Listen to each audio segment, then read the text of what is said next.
Still off it! The first guy there on the orange and black bike was Dean. Dino! Dean just got that bike a couple of days ago and it was expensive and it's nice. And as obviously I wanted to have a shot of it, and I took it around one corner, took it around another corner, went over that jump you just saw and then crashed it into a tree. No bikes were harmed, thankfully, and only my pride and my back's got a wee bit of a scrape, but nothing serious. And had quite a nice chat with two of the lads. Like, I can hang about with folk that smoke weed now. See, if you're deliberately not contacting me because you want to smoke weed, and like it's not going to be a problem. I don't need it anymore. I don't need it. I don't need it. I definitely don't need it. It wasn't doing anything good for me. I thought it was, but it wasn't. So I've been thinking about researching how to break habits. I was doing that a couple of weeks ago, but now it's become really clear that they say it takes 33 days to break a habit, and 66 to install new habits in yourself. And maybe that'll differ for loads of different people, I'd imagine, but for me certainly it seems to be taking that path. And I'm trying to work out what my new habits are going to be. I quite like the idea of getting up before the sun gets up, and then rising with the sun. Like, it seems like a lot of really successful people do that, and I kind of want to be successful now. I want to be the very best.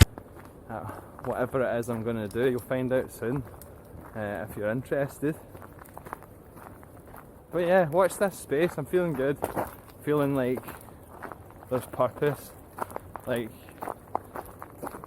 anybody could do this. The only person stopping you from doing this is you. And that is a realization, like, everything is within your control. Everything is in my control. Everything. And I see it now. I used to see these self-help people. I don't know if you know who Bob Proctor is. Hello there and welcome. I am Bob Proctor. I mean, he's certainly strangely, like, onto something. What's happened in the past is the past.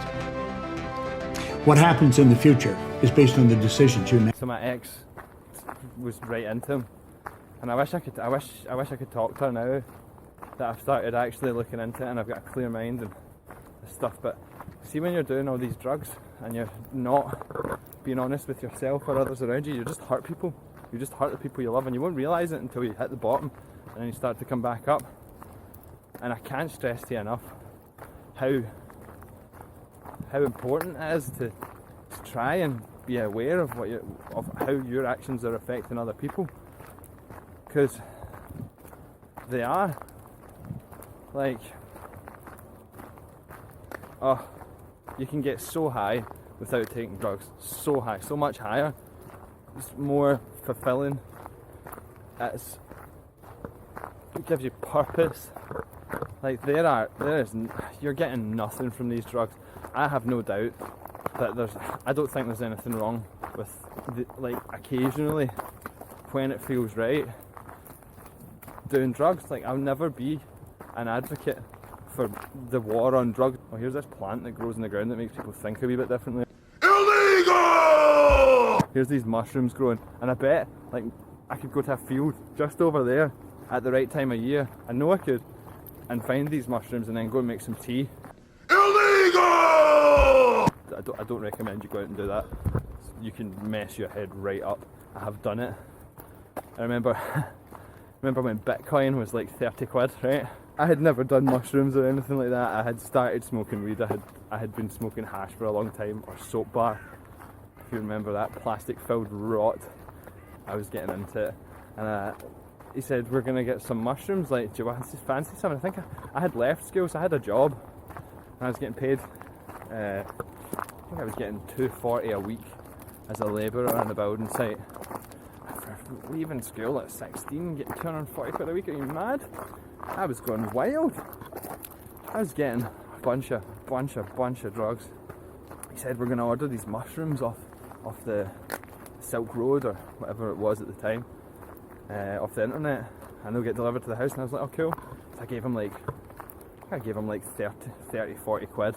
He's like, oh, we transfer it into Bitcoin, and I'm like, right, whatever, I don't know what that is. And this guy, Chris was like, oh, it's going to be huge. People are saying this is going to be massive. Oh, you were right, boy. You were really right. Imagine you still had the change for those mushrooms.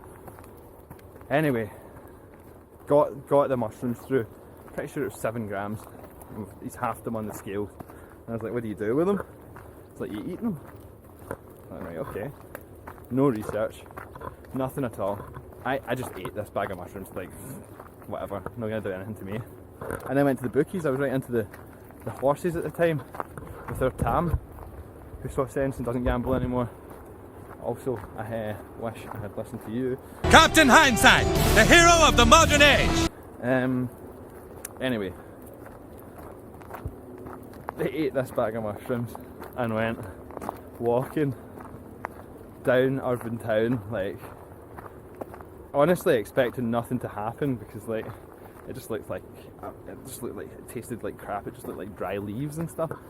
And I started to feel really happy. I started giggling, and the guy I was with, Tam, was the wrong person to be with.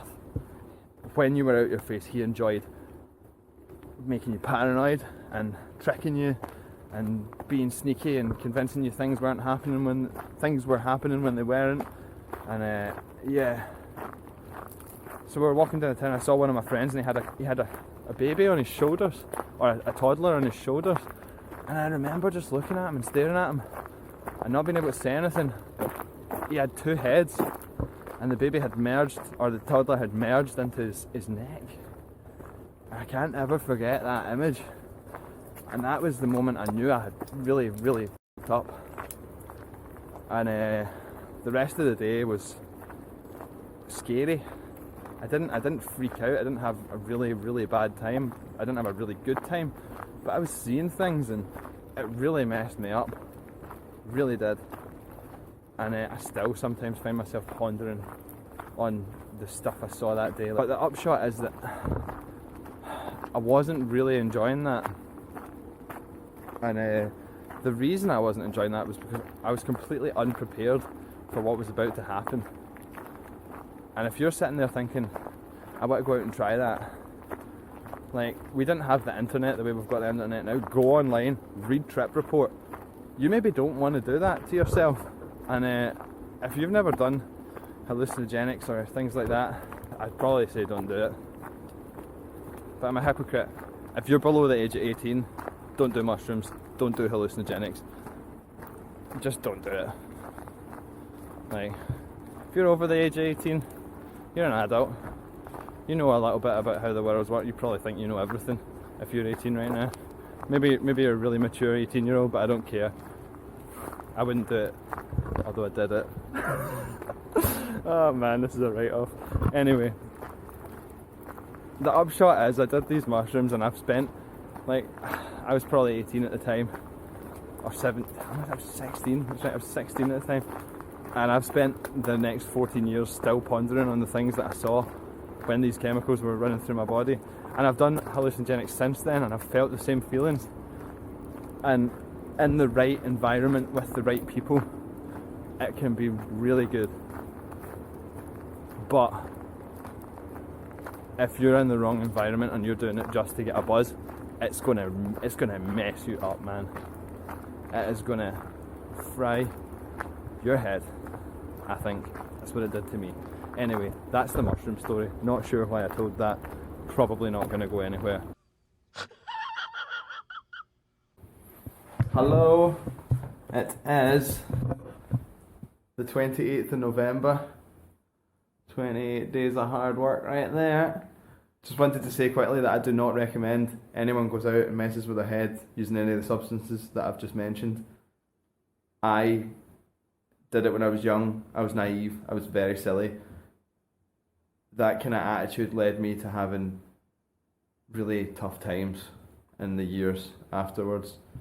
I still have mental scarring from those situations, even though I may have been fun at the time. Coming down, or the memories that you have left after stuff like that, not worth it. Not for me.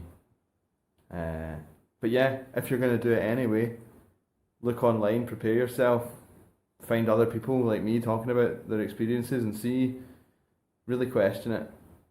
But it's up to you. You're big boys and girls, you can make your own decisions. If you're going to do it, just make sure you like and subscribe to my channel before you do it, right? 'Cause you might forget otherwise. Catch you later.